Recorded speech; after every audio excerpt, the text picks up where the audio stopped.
Hola mis amigos, ¿cómo les va? Es un gusto saludarles. Les habla su amigo, el doctor Javier Barba. En esta ocasión vamos a analizar o ver un tema muy interesante, un tema muy frecuente, muy común, como es el tema de las cefaleas. Bueno, vamos a ir, de las cefaleas se puede ir de lo simple a lo complejo. Las cefaleas son un síntoma muy común en todas las edades. Las causas más frecuentes de ellas son la cefalea de tipo tensional, la migraña, y ambas por supuesto son benignas. En muchas ocasiones estas dos entidades son lo suficientemente intensas como para impedir las actividades diarias de la persona y sobre todo impedir también el sueño. Las estadísticas presentan que alrededor o a lo largo de un año, alrededor un 75% de los adultos va a experimentar un episodio al menos de cefalea y solamente el 5% de las personas va a consultar al profesional médico. De todos los pacientes que consultan por cefalea, solo el 1% presenta una patología severa intracraneal que puede resultar potencialmente fatal, como sería la rotura de un aneurisma cerebral, una hemorragia subaracnoidea o también a causa de los tumores cerebrales. Dentro de este último grupo, solamente el 33% va a tener cefalea como único síntoma. Es decir, siempre tenemos que estar atentos a este tipo de cefaleas que son las potencialmente fatales, ya que son las que pueden provocar la muerte de una persona.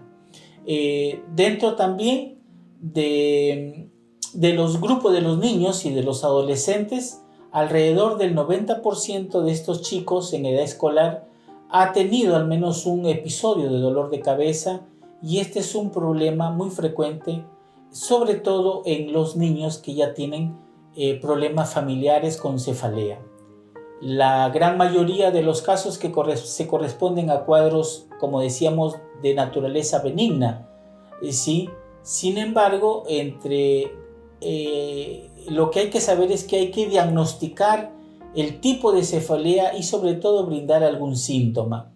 Un paciente con cefalea puede tener un cuadro benigno y autolimitado, como la migraña, o un cuadro mortal si no se instaura un tratamiento adecuado, un diagnóstico adecuado, ¿no?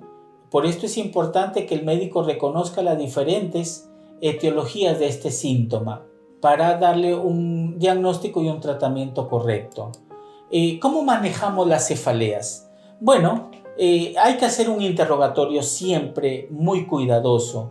¿Qué es lo que hay que saber o hay que preguntar? O usted, si está viendo una persona que comienza con una cefalea intensa, tiene que preguntarse si fue de instalación súbita. Cuando son súbitas las cefaleas y de la intensidad extrema, entonces hay que tomarlo esto como una causa de alarma. Si el paciente, hay que preguntarle siempre si ha tenido algún traumatismo encefalocraneal reciente, sobre todo si es un paciente añoso. Los pacientes ancianos generalmente a veces no cuentan o se golpean, ¿no?, la cabeza, pero ellos no suelen contar. Entonces hay que tocarles si es que manifiestan a la palpación algún dolor en el cráneo. Y si el empeoramiento también es progresivo, si hay falta de respuesta al tratamiento convencional, a veces que se da, que el tratamiento médico, ¿no?, entonces no responde, es una causa de alarma. Y otras causas que pueden sugerir organicidad, por ejemplo, si hay un dolor ocular, si hay un dolor dentario, si hay un dolor óptico, si la persona sufre, por ejemplo, de sinusitis, estos también provocan cefalea, y esto puede ser la causa por la cual la persona se está quejando, o en caso de que tenga inmunodeficiencia. En el examen físico, bueno, ahí uno va a poder diagnosticar si fue migraña, si fue una cefalea tensional o la cefalea de tipo clúster, ¿no? Si la persona tiene el sensorio alterado, ¿no? Si la persona empieza, no se la ve bien, generalmente en el diagnóstico domiciliario, una persona, las mamás, siempre hay que decirles que, por ejemplo, ellas estén atentas si el niño ha tenido un traumatismo reciente y lo tiene que llevar a la casa, si es que ellas ven que el niño no está normal. Si el niño empieza a hablar incoherencias, van caminando y se van de costado, pareciera que ellos van, uno le dice bien y el niño empieza a irse para otro lado. Si tiene signos de irritación también meningia, el paciente empieza de repente con vómitos, se llaman explosivos, en escopetazo, ¿no? O hay signos de foco neurológico, como se dice. Entonces todas estas causas serían para que uno tenga cuidado. ¿Cómo se diagnostica la migraña? Bueno, para decir que una persona tiene migraña, tiene que tener 5 episodios de las siguientes que vamos a mencionar. Por ejemplo, cefaleas de 4 a 72 horas, con o sin tratamiento insuficiente. Además, cefalea con 2 de las siguientes características. Tiene que ser de localización unilateral, es decir, solamente duele un solo lado de la cabeza en la migraña. La calidad del dolor es una calidad pulsátil, es un dolor que la persona siente que pulsa ese lado de la cabeza y puede ir de la intensidad severa a moderada o de moderada a severa en este caso. Siempre se agrava con la actividad física en la migraña. Y además presenta otras de las características. Tiene que tener náusea o vómito. Puede presentar fotofobia, que es le molesta a la persona la luz, la intensidad, no soporta la luz, prefiere estar a oscuras. O fonofobia, le molestan los sonidos fuertes sobre todo, ¿sí? En la cefalea tensional, que es diferente, la más frecuente de todas generalmente, la persona tiene que tener al menos 10 episodios previos de cefalea que cumplan estas características. Primero, la cefalea va de 30 minutos de dolor a 7 días. 2. Presencia de 2 de las siguientes características. El dolor es más gravativo, es un dolor opresivo, no es pulsátil como en la anterior. Y la intensidad va de leve a moderada, no de moderada a severa como en la anterior.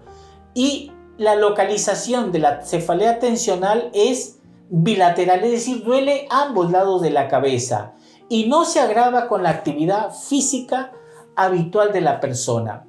Hay ausencia de vómitos o náuseas y también ausencia de fotofobia y fonofobia. O puede haber uno de estos 2 síntomas de fonofobia o fotofobia, pero únicamente uno.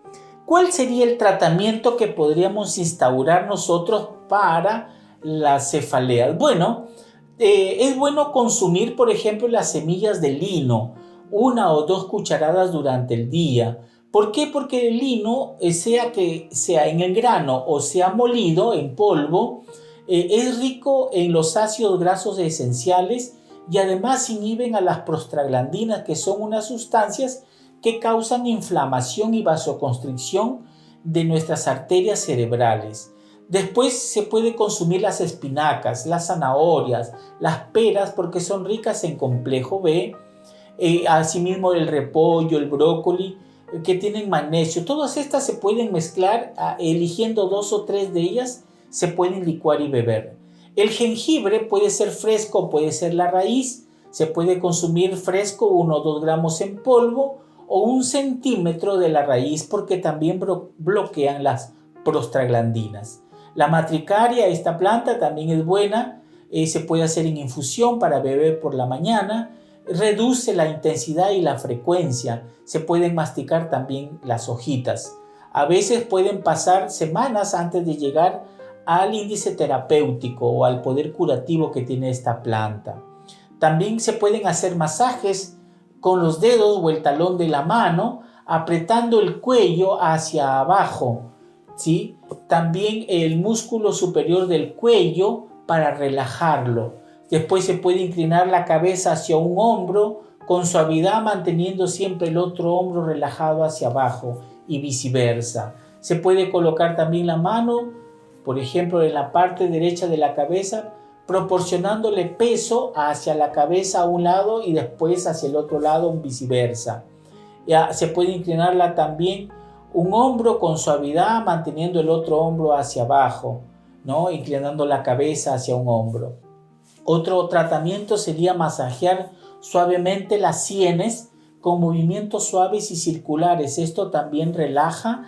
El dolor de cabeza provoca una relajación de nuestras arterias. Entre los jugos, ¿qué jugos nos pueden ayudar? Bueno, mencionábamos algunas plantas, ya por ejemplo, un jugo sería remolacha, una manzana, una pera, con 2 o 3 cucharadas de miel de abeja. Desde luego se hierve la remolacha, se la pica junto con la manzana y la pera, se la licúa y se le agrega la miel de abejas, ¿sí? Esto se puede tomar en el desayuno y se puede hacer repetirlo 2 veces a la semana. Otro jugo sería, por ejemplo, medio pepino, 3 zanahorias, 3 ramas de perejil y 2 hojas de espinaca, digo bien.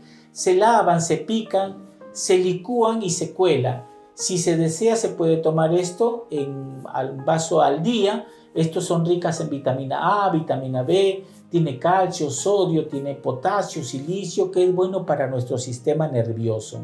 Un tercer jugo y un analgésico natural, por supuesto, es, por ejemplo, el pimiento rojo. Se agarra un medio pimiento, un cuarto de nabo picado, una taza de jugo de zanahoria, esta se la lava y se le saca el jugo.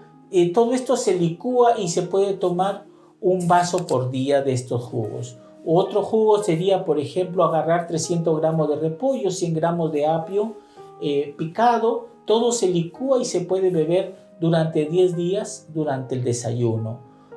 Otro jugo sería, por ejemplo, un puñado de hierbabuena, una manzana, un limón, un pepino, una taza de hojas de col o de repollo verde. Se lava bien la hierbabuena, la col, se licúa junto con el limón, el pepino y la manzana picada y esto se bebe.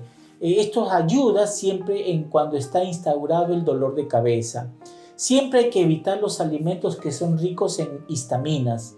El chocolate, los frutos cítricos generalmente, las carnes, hay que sacar de nuestra alimentación la carne, el café, el té, el chocolate, las nueces, el vino, también los alimentos saborizantes que vienen ya en sobres, ¿no? Porque traen, por ejemplo, la mostaza, la mayonesa, el ketchup, la salsa golf, todo eso estimulan y provocan la secreción de histamina y esto provoca el dolor de cabeza. También las bebidas alcohólicas burbujeantes como el champán también agravan el dolor de cabeza. Hay que tener también cuidado con la calefacción porque estas suelen provocar dolor de cabeza. Yo les quiero contar a ustedes el caso en la Biblia que se relata de un dolor de cabeza que fue mortal, ¿no? Se encuentra en el libro de Segunda de Reyes y ahí se relata el caso de un joven, un niño que habrá tenido aproximadamente, considero de 8 a 12 años, ¿no? Porque fue a ayudar al campo a su padre que estaba en época de cosecha. Y de pronto empezó a gritar y a quejarse y decir: mi cabeza, mi cabeza, mi cabeza. El padre le pidió a un criado que lo lleve a su casa y en la casa el niño murió en las rodillas de su madre. ¿Qué pudo llevar a este joven, a este niño, a sufrir este dolor de cabeza?